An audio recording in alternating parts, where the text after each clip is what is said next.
Good morning and welcome everyone to our podcast, Building Capacity, Leadership and Educational Facilities. I am John Shea and I am joined here with my colleague Pete Zara from Gordian. We are very pleased to welcome this morning Mr. Charles Mayfield, the Chief Operating Officer of Chicago Public Schools. We know Charles for a long time and he does a great job out there, and we are very excited to talk about some things on how he handles leadership in his operations world in education. So, Peter, why don't you start?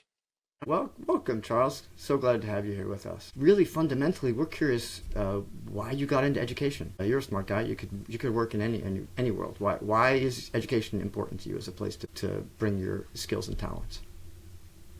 Well, thank you both for having me. Really appreciate being here to share my story and share some background about Chicago Public Schools. Education for me was something that has been ingrained from the start of my childhood. My parents thought it was significantly important. Grandparents thought it was significantly important. We grew up in poverty, right? And so, my grandmother often said, "Just trying to make it," and I didn't really know what that meant until recently, some years ago, and just trying to make it is really just trying to get through the day to day of working, living, caring for one another, and at the same time having a thought process on how you can grow. And I think both my grandparents and my parents, they didn't have as many opportunities as we had, and they really wanted to try to elevate both myself and my sister at the time. And so, in Chicago, I would call it a really difficult situation or complex situation where you had to navigate through the school system. And the school system here is often you have a number of schools that are really good, and then you have a number of schools that have been determined not so good. And it's all about really perspective. And during our era of growing up, that perspective was we had to get to specific elementary schools and high schools for academic success.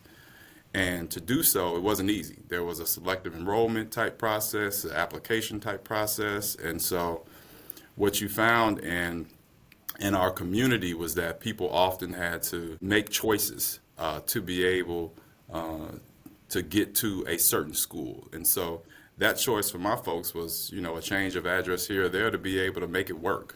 And so, in doing so, I was able to go to some really good, schools, both elementary and high schools that were significantly diverse, where I got a completely different experience in my childhood and things that I just didn't see in my neighborhood. And what it taught me is that it built exposure, it built awareness, that things could be different outside of my neighborhood. And it gave me more choices to be able to do so, which in my life led me to the Air Force after high school.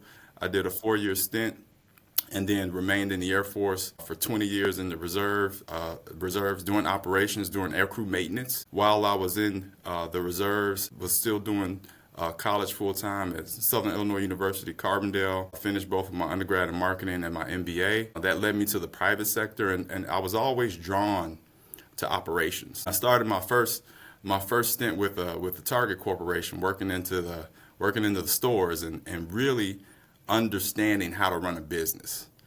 And two things came out of that: productivity and managing a budget, right? With staff, you often have to look at the sales, and if you got too many staff on hand, you got to send folks home. And with managing that budget, you want to make sure that you remain profitable, right? And so that was a good tool that led me to my next journey with the Aldi Corporation.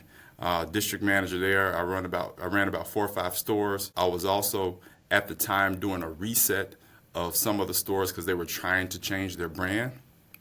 And that really got me experience in kind of the ground operations of supply chain management. Then I transitioned to education because what I noticed throughout my career is that I didn't see folks who had the knowledge and wherewithal to be able to grow. At the time in my life, I really wanted to do something that would be more, I wouldn't call it a thankless job. It seems like that sometimes, but I really wanted to give back in some form or fashion. And that's what drew me to education, just based on my roots of what I described with my parents and my grandparents. And I started just managing a multi-million-dollar budget for students with disabilities. It was about a $6 million budget, and then I can just continue to progress in education, and I always had a love for that operations. And then I jumped into supply chain management, so I was running the procurement department. I started as a director, worked my way up to the chief purchasing officer, and then led my way to here as the chief operating officer, where I oversee several departments, from facilities to procurement, transportation, safety and security, nutrition, and IT. It's really about giving back. And that's what I want to do. I want to be able to support all 320,000 students, to be able to give them a great experience, a great opportunity to be successful citizens in the United States here. That's pretty interesting. I didn't realize that you grew up in Chicago and went to Chicago public schools. I can imagine that that gives you a sense of service. We talk about this all the time. Nobody gets into education because they want to be a millionaire. We don't do it for the money. We do it because we do want to give back. But I also didn't know that you're in the Air Force, and one of the themes of our podcast here is leadership. And I'm just curious if you got any good stories about what you learned in the Air Force. I'm a graduate of the United States Merchant Marine Academy, and was an officer in the Naval Reserve. And that definitely, not just from a service perspective, but a leadership perspective, gave me some tools that I've been able to use in my career. I was wondering if you can expand on that a little bit. I think the biggest thing that I learned as I traveled the world, because I was in air crew, and so we often had missions, humanitarian missions, or missions with delegates that we needed to be able to provide some support or assistance to. And that exposure allowed me to see, how other cultures communicate, how other cultures live in a sense, and then how other cultures have that educational gap in a sense in comparison to the United States. And some of those gaps could be really good, or some could be really bad. But it gave me insight on the haves and the have-nots, and which led me back to education. And I was able to see some cultures and some folks just who didn't have opportunity. And that resonated with me, because if I didn't have the opportunity to be able to grow and to be able to have, mentorship and exposure to elements of education that I had, I wouldn't be here today. And so that was my kind of lifelong mission, to be able to give back to that and to be able to see more so from the have-nots perspective. It humbled me. It humbled me in a way where, first of all, I really appreciated what we have here in the United States, but at the same time, I asked myself the 5 whys. Why is their experience like this from a humanizing standpoint, versus that we have a different experience over in another area that is so much vast, so much better, so much forward thinking. So my takeaway for that was really learning about different cultures and seeing, that exposure of again, the difference or the variability of, what opportunity does for folks and what opportunity does when you don't have it. You mentioned early on the lesson from your family of just getting through the day-to-day. You deal with so many challenges there in Chicago. Complicated leadership issues, traditional standard union teacher kind of complications, the budget issues, certainly community complexity. How do you focus on the right things in the day-to-day? Like, what is it about your personal history that helps you kind of organize yourself so you can actually be focusing on the right things throughout the day?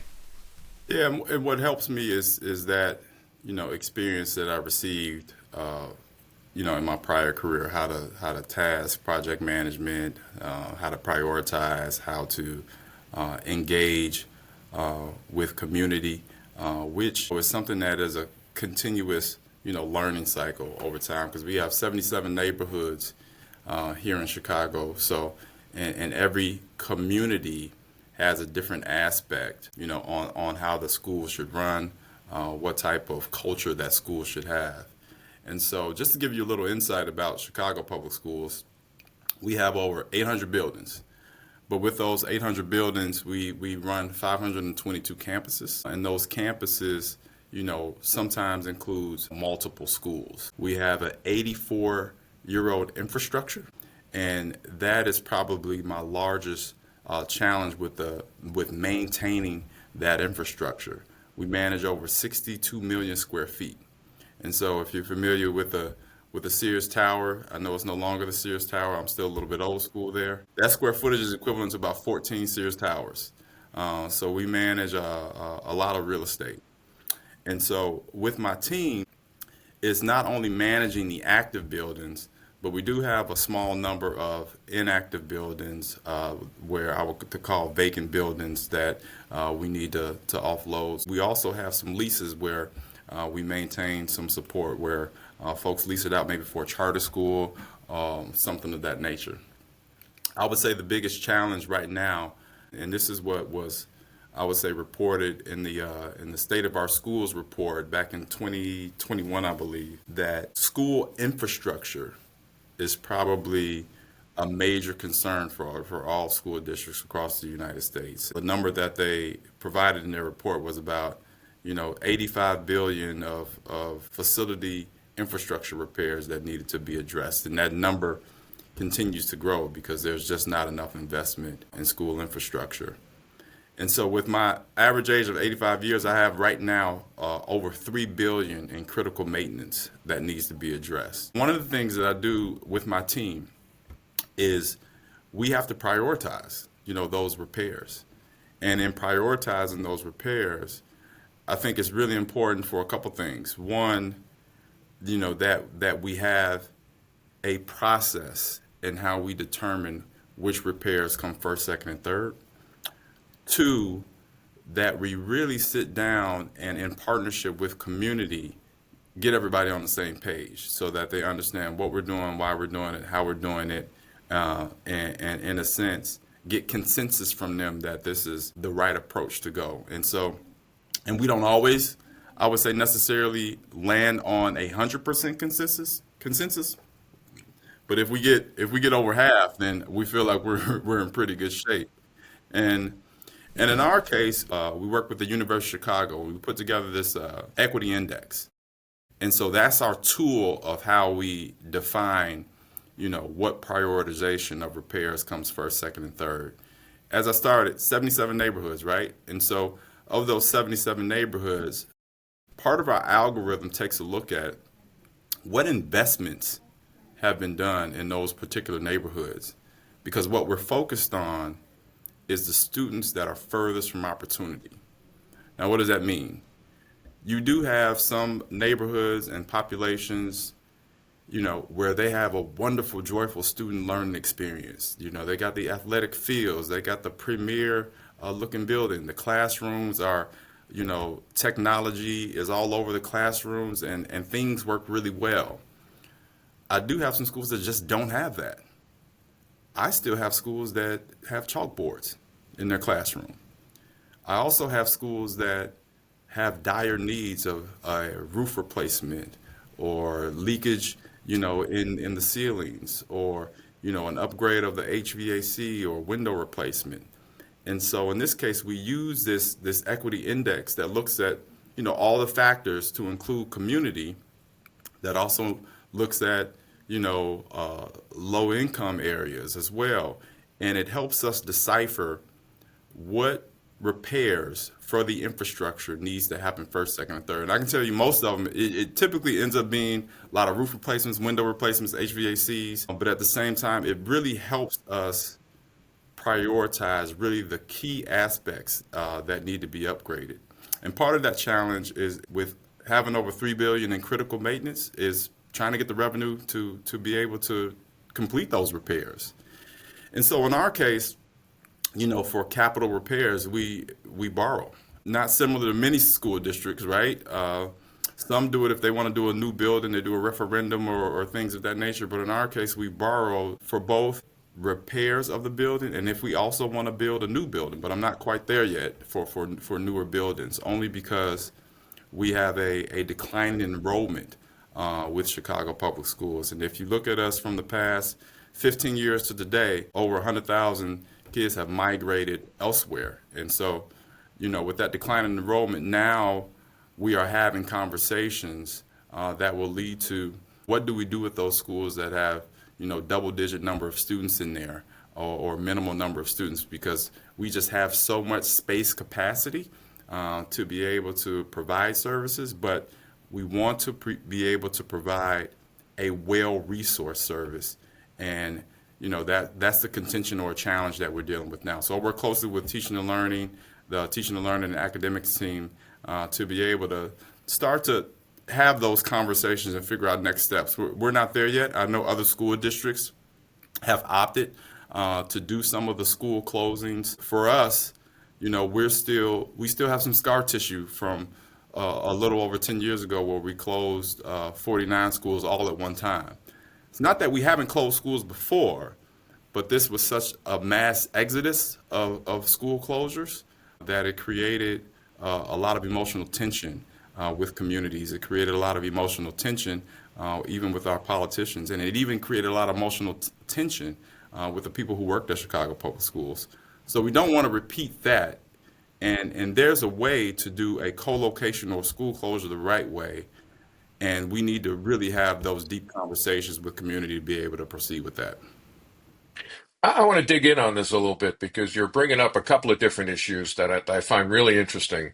And it's really the concept of these big overarching policy issues and problems, and then the very micro level, how do we deal with it? You've got billions of dollars of deferred maintenance that needs to be done, and you've got parents that are emailing you, I'm sure, saying, there's a leak in my child's classroom in PS 123, and that needs to get fixed today. And then you've got declining enrollment and how the city handles that as a policy. And then you've got a principal in a building that says, what do you expect me to do when I don't have the funds because I don't have as many kids as I used to, and I still have to maintain this building. So how do you figure out how to manage your staff, where to focus your energies? What goes on in your head to be able to figure out how to balance those micro and macro issues? Well, And do you do that alone, or are there other people involved in that prioritization process? Oh, there are others involved. I cannot take the credit, nor do I probably want to take the credit. I only want to take the credit when it's good, but when it's bad, it's like, I'll steer away from that. But anyway, I digress. Credit, blame. Yeah, yeah. So we do it, with this prioritization, we do it in partnership. And I think what we've learned along the way is that there's value in communicating with folks at the ground level. As operations folks, we can talk very technical, and it goes above people's heads. And you really have to. I work with my comms team. I work with the team that we have called the Family and Community Engagement, FACE for short. And then I got vendor partners that I work with as well. And it's absolutely important that we are succinct on what that messaging is to families, to principals, to everyone who's involved from a community standpoint, even community-based organizations, to make sure that they have insight on what we're doing and why we're doing it. And one of the things that we have recently completed is we did our Educational Facilities Master Plan. That Educational Facilities Master Plan was something that was, challenging to do, but I would say we did a tour throughout all the neighborhoods in Chicago.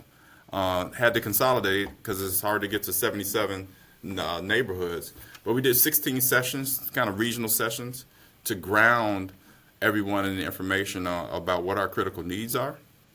Again, over $3 billion, and then what our needs are beyond that, because you still have long-term maintenance that needs to be addressed. You still have ADA compliance that needs to be addressed, and then you still have that element of beautification, just where you need to just upkeep things.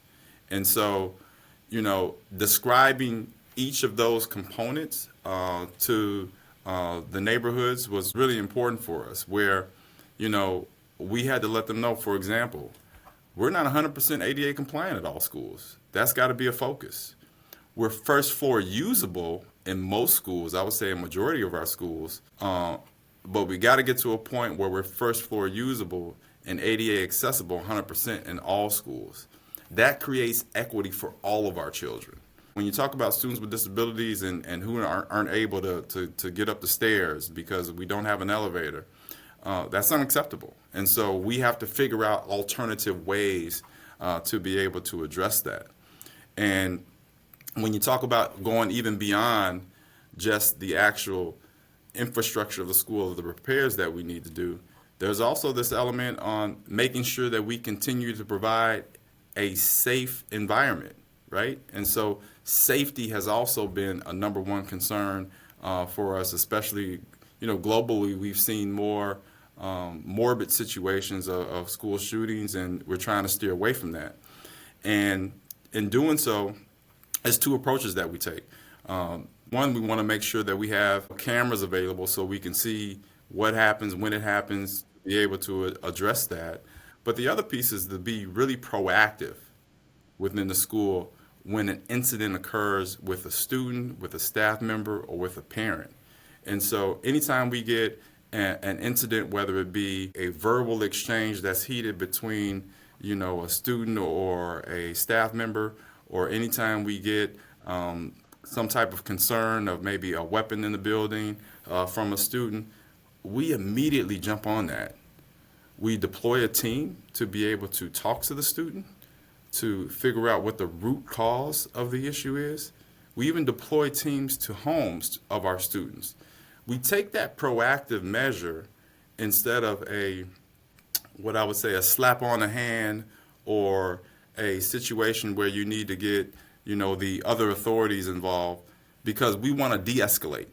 We don't want to escalate the situation. And we recently made the decision with our board. Our board decided to remove all of the SROs in our schools and take a more restorative approach to student engagement and communication rather than a penalized approach. So I would say that those are key pieces of communication that needs to happen in partnership with, again, principals, staff, and community.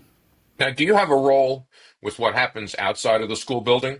And not just for this, but using safety and security as an example. In New York, we talk all the time about how kids generally feel safe in our buildings, but getting to and from school, they don't. And that's transportation, that's the neighborhood, whatever it happens to be. Do you have relationships with external partners like Chicago PD on how to deal with that formally, informally?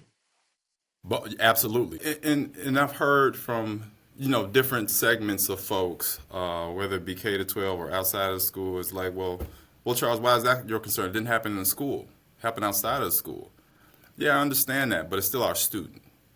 And, I had a good mentor who would always say, safety is everyone's responsibility. And it is. Even as a citizen, when you go to a grocery store, safety is still your responsibility. If you see that black bag at the airport, and no one's around it, safety is everyone's responsibility. Report that so people are aware and can check into that and look at what's going on. In our case, it goes beyond the school building. So we have a partnership. We're baked right into our Office of Emergency Management with the city. Some school districts have I would say, police assigned to them, or the police department reports to them. In our school district, we don't have that, but we're baked into our emergency management office. So in partnership with the city, in partnership with CPD, that if there's an escalated situation, they're right there notified with us, in partnership with us, to address the situation, whether it happens in the school or not, because again, at the end of the day, it's our students.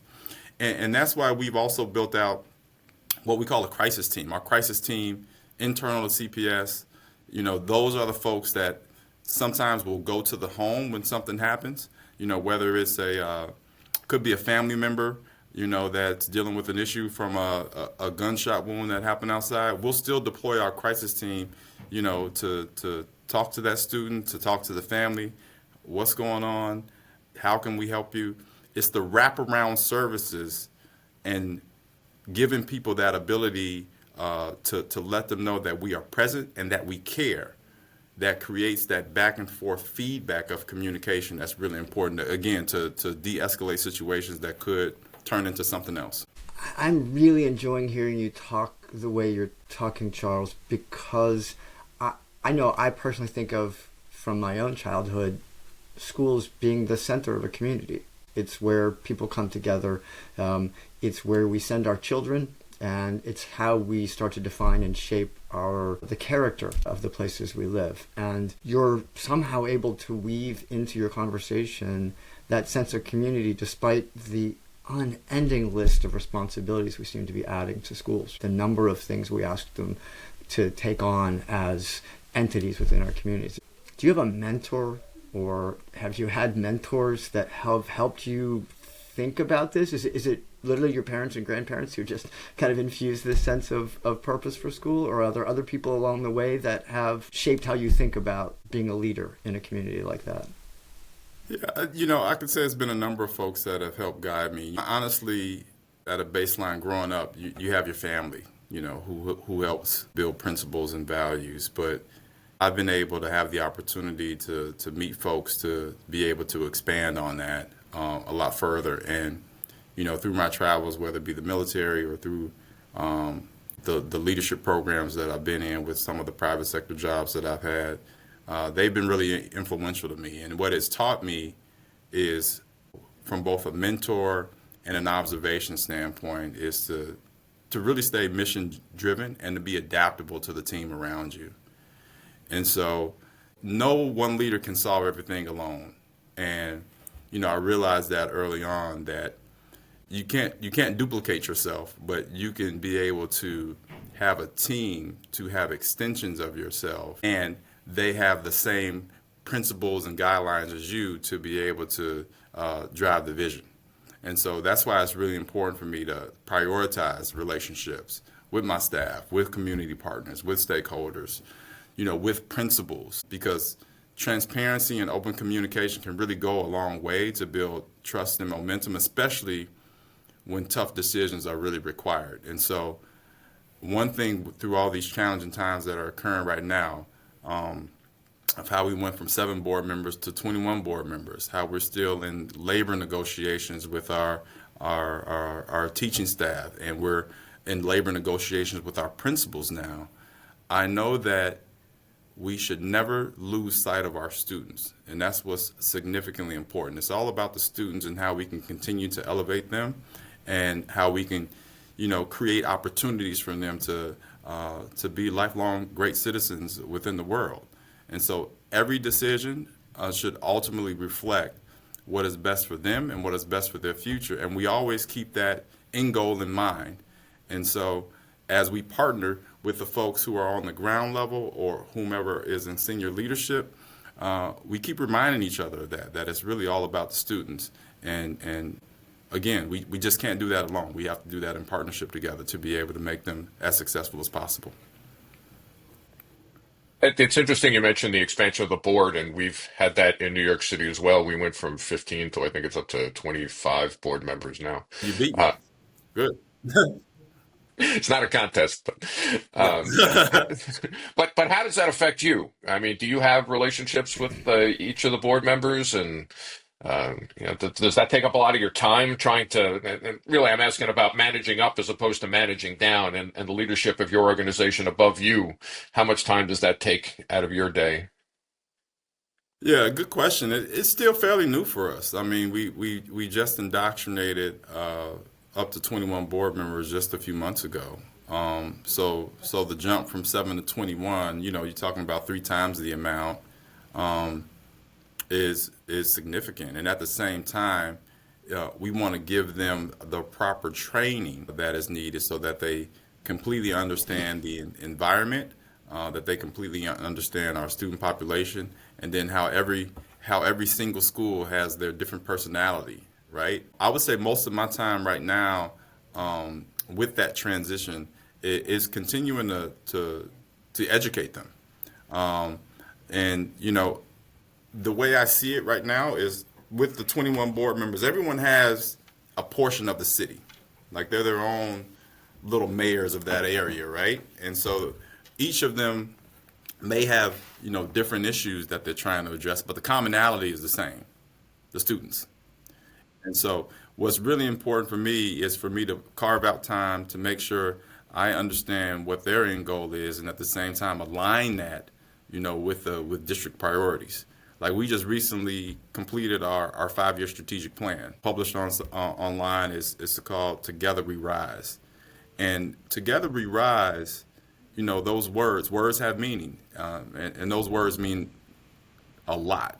And in this case, if I can apply what their needs are to our strategic plan, that just makes my life even easier. And I think we've outlined it pretty well, to be able to do so, to meet their expectations. But right now, it's still a learning curve. Again, the most important piece, I would say, is education, and that's going to take time. Like anytime you start a new job, it's probably going to take you about a good year to actually learn everything. And in this case, it's probably going to be the same for this board.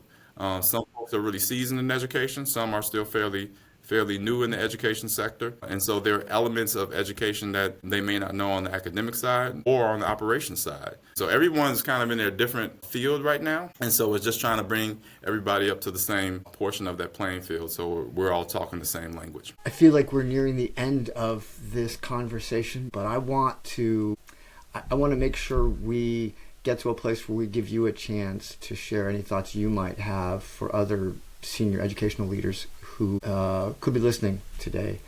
You said words have meaning. We are supposed to be a conversation about leadership and facilities, but I think you're right. It's all about the language we use, the way we connect with each other, the way we communicate with each other, and you've made that really clear in the conversation. I'm wondering if there are any particular words that you have as counsel or advice to anybody else who's listening about taking on challenges that they're facing. Given the magnitude of what you see, I think a lot of people would be looking to you for some advice and guidance. Yeah, resilience is the one that comes to mind. And resilience in the way I truly believe that everything is solvable. You have to take the approaches that I always use for continuous improvement is plan, do, check, adjust, right? You got to have a plan in mind to be able to share out with folks. You got to be able to deliver on that plan. You got to be able to check it to see if it's right, with data, is what's working well, what's not working well, and then adjust. There are always going to be adjustments along the way to tune that. I firmly believe that you have to be resilient in your continuous improvement every day, because things may not always be perfect. But if you have an impact on your daily improvement, and you leave that office, or you leave work, or you get offline for the folks who work remote 100%, at the end of the day, think about what impact did you make for that day. And if you keep that in mind with that resiliency, you'll continue to give your best self and bring passion to anything that you do. I think that's great advice, and I really appreciate it. You've given us a whole lot of information, a whole lot of stuff to think about and reflect on, and it's just great. I'm really glad you were able to join us today and share all this stuff with us. I appreciate it. Thank you. Thank you, guys. Really appreciate being here. What a treat. Thank you, Charles.